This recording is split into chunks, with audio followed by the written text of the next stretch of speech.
Dito po kayo, sir. Saan kayo pupunta? Dito kayo, sir. Dito kayo. Ano pong masakit sa atin, sir? Ano po nangyari sa inyo, sir? Masakit na yun. Extreme. Tignan mo nga, sir. Wala naman kayong mga simplang. Wala kayong mga disgrasya sa mga ano. Bakit siya sumakit? Ano sa tingin niya?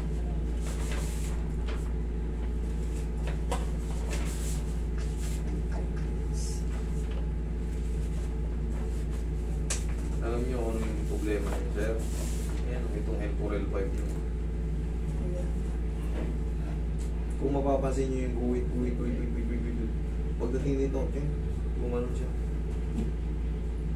Yan, L4L5. Ang tawag dyan is anterolisthesis. Anterior spondylosis. Ang bango na pa.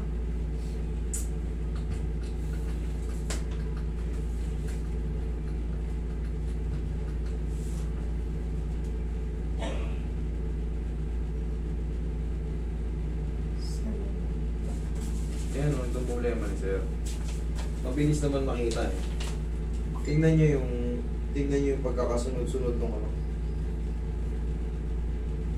Kumbaga yung lining niya. No? Pagdating nito, susobra. Ayun.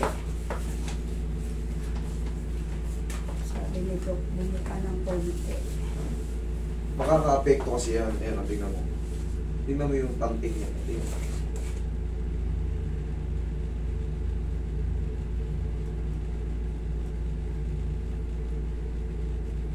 Dapat yan, magkakatugma. Tingnan mo yung dulo niya, oh. Pansin niyo na? Kumbaga, magkakatugma-tugma yan. Halos magkatapatan. Pagdating dito, oh.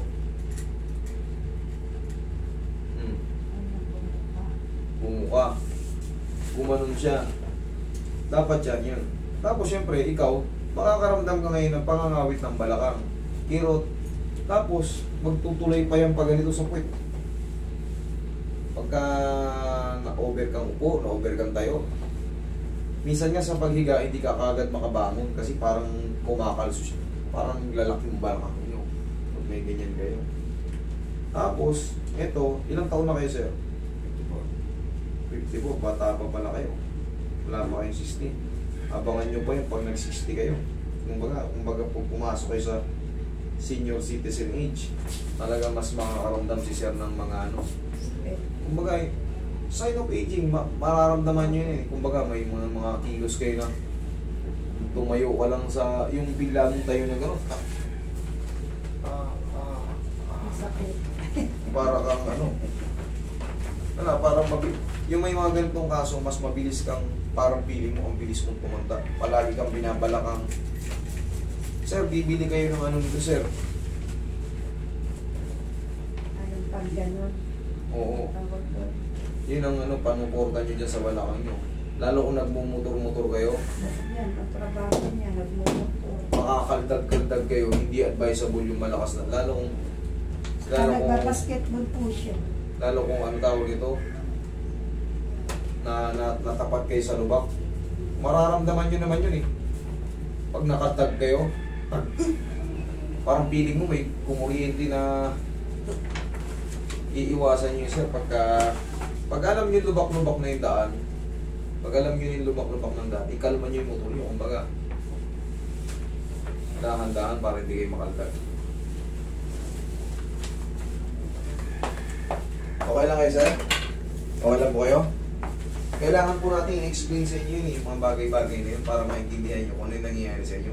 Kasi pag hindi ko in-explain yan sa inyo, sasabihin nyo na hindi naman niya pala alam yung ano ko, yung problema ko eh. Hindi niya natanggal oh. Yan kasi, yan, pang-therapy talaga yan. Ito. Pang-therapy talaga yan. Pero dito sinusubukan natin ng isahan lang. Sinusubukan natin ng isahan kung makakaya. Sana makaya. Yan kasi nga, sabi nga sa inyo, pag nagmumotor kayo, pag alam nyo lubak-lubak yung daan, eh, kumbaga magbanayad tayo kasi hindi makakatulong, o hindi, ano bang tawag doon? Hindi siya maaayos ng gano'n, kumbaga lalo siyang masisira. Sa lakas ng impact kasi, Wala na, bumigay na yung ganito ni sir sa L4, L5. Spondylolisthesis, ibig sabihin, sugat na yung ganito ni sir sa L4, L5. Yan ang nakalagay dyan. Ang spondylosis kasi, compression pa lang yun. Ang spondylolisthesis, kumbaga mas malala sa pagkapirat yun. Pagkapirat, maaaring nagbago yung posisyon pa. Yan ang ibig sabihin. Pumusok pa siya. Okay? Sige, sir, tanggalin mo muna yung sir, susing para dumapa ka. Okay lang kayo sir, di naman kayo. Close open mo nga sir. Okay. Meron pang ibang conditions sir. Meron po kayo meron po ba kayo, may opera pa po si sir. Naoperahan po yan. Nabaril kasi yan siya. Kailangan natin sabihin yun kasi hindi ito ordinaryong massage ma'am. Sino nakakanood sa akin? Yung mga anak ko po, ang nakapanood na sa inyo. Kayo hindi pa kayo nakakanood sa akin? Hindi ko mapanood yung anak ko. Nakakanood ako pero kaunti lang. Kaya pala ganito kasi yan. Kailangan yung mga case nyo, kasi dito hindi ordinaryong massage ito ma'am. Adjustment talaga rito. Kayo sir, ano po bang nangyari sa Sabihin inyo? mo muna yan. Meron pa o ibang case? Meron ba ito mga masakit? Meron pa kayong, ano yung mga opera nyo? Kasi yung mga opera natin, maaaring matabig pa natin yun eh. Saan mo yan? Damit mo. Yan. Kailan po kayo na-opera? Tagal na, 2004. Okay. 2004. Kung ganyan, medyo matagal na. Bukod doon, wala kayong ibang fracture before. Kasi hindi to ordinaryo massage. Gusto ko lang malaman nyo. Katulad niya, hindi pa pala kayo nakakanood sa akin. Baka. At dito talagang full assessment. Kasi once na magkamali ako, hindi ko na may babalik yung na-damage ko kay sir. Kaya ganun ako kakulit sa tanungan. Yun ang kailangan. Kailangan niya. At siyempre, katulad si sir, meron pa ng issue dati. Pero matagal naman na. Kumbaga, siyempre, baka mamaya. Kasi siya dito, 2 buwan pumasok lang yung bala dito. Oo. Kaya Malaga yan, naman yun. yung buto niya Ang particular na sumasakit sa sir, yung tinuro, yung dun sa meron dito. Balakang. Okay. Sir, basta makakaiwas tayo sir sa ganyan. Bumili kayo ng ano ha. Yun ang kailangan ni sir. Ano ang tawag doon? Yung parang sa Back brace. pananganak. Oo, Gilder. Yeah. Okay? Sir, may tatanggal yung mga sir. Yung ganun sir, yung parang sa nanganak, Mm. ang bibilhin. Kailangan ni sir yun. Katulad yan, mga biyahe si sir Sandro. Mm. Okay na sir, okay. Okay. Sige, straight ko sir.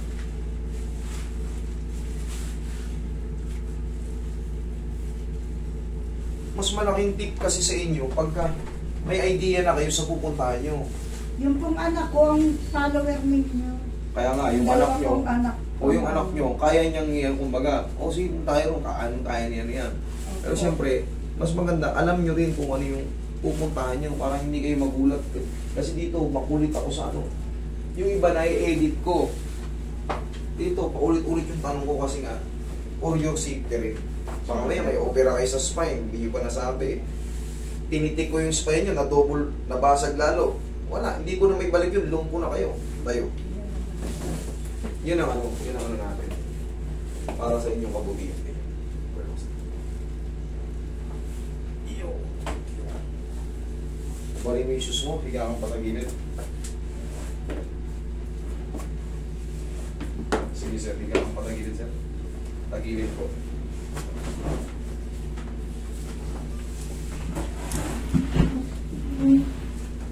Pwedeng mag-video sir. Oh, video. Video nyo po lahat. Dapat kanina pa. Para mapapanood ng anak nyo yung sinabi ko. Kasi malaking bagay sila, nakakanood sila. May idea sila sa gagawin ko. May idea sila sa mga skill ko. Silang nag-ano sa amin dito. Yeah, relax na sila.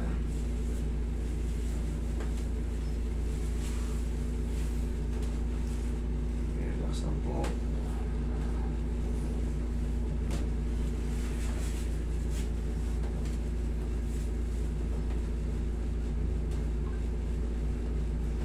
Kabilang side.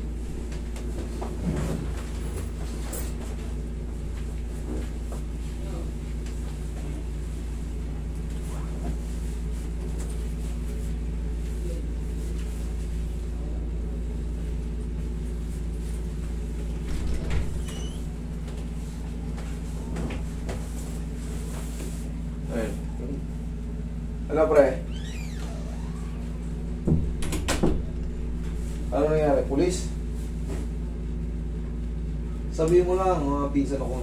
Kausapin ko please.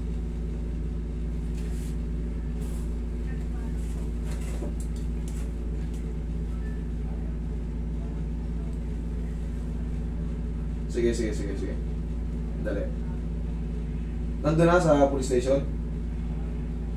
O, sige.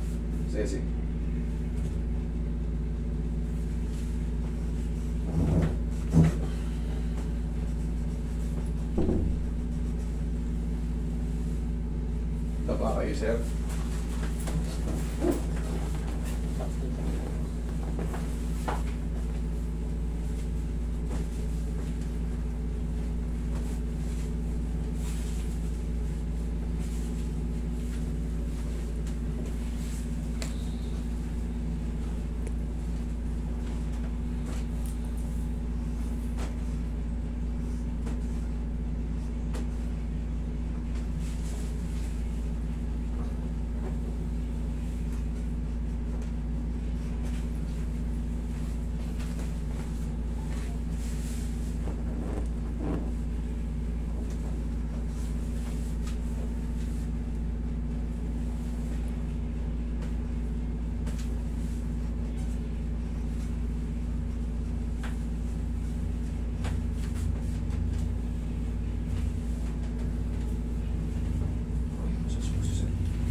Yung mga rayo-rayo, naghihilot din po kayo.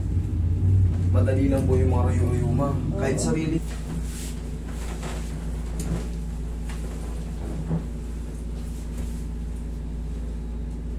Akin ko lang mo siya.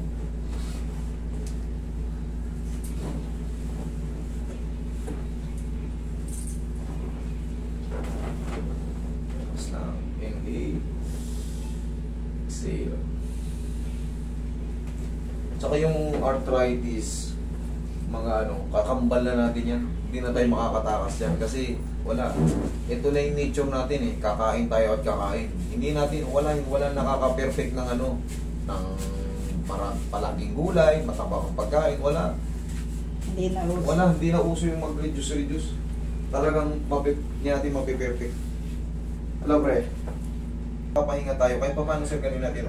Tingnan mo nga sir, marunong ka, tayo ka. Ito lang pang survive natin dyan. 1, 2, 1, kabila. 2, okay, upo kayo ulit. Yan lang, kasi pangkaraniwan na sa ating mga umiidad na bumibigay talaga, binabalakang talaga tayo.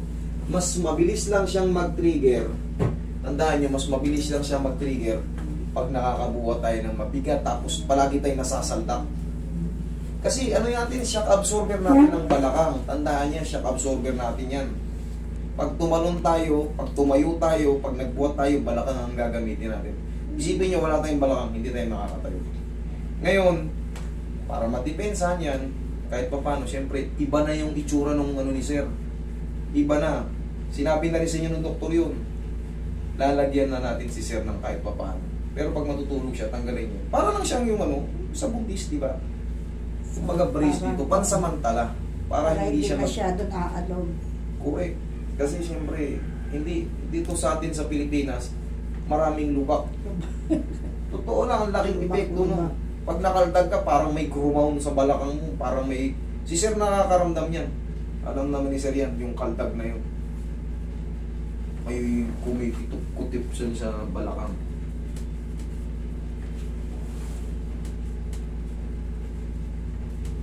Okay sir, ganyan ang result. Kaya sabi ko sa inyo, hindi pang karaniwan itong haplos-haplos lang. May mga adjustment dito, traction, cracking. Sir, kayo na magtansya kung paano, kung gaano kahigpit yung kung makakabili na kayo, ha? Malaking bagay para sa inyo, sir, ha? Sige. Kumusta naman yung pakaramdam nyo, sir? Okay lang kayo? Sige po. Thank you po. Thank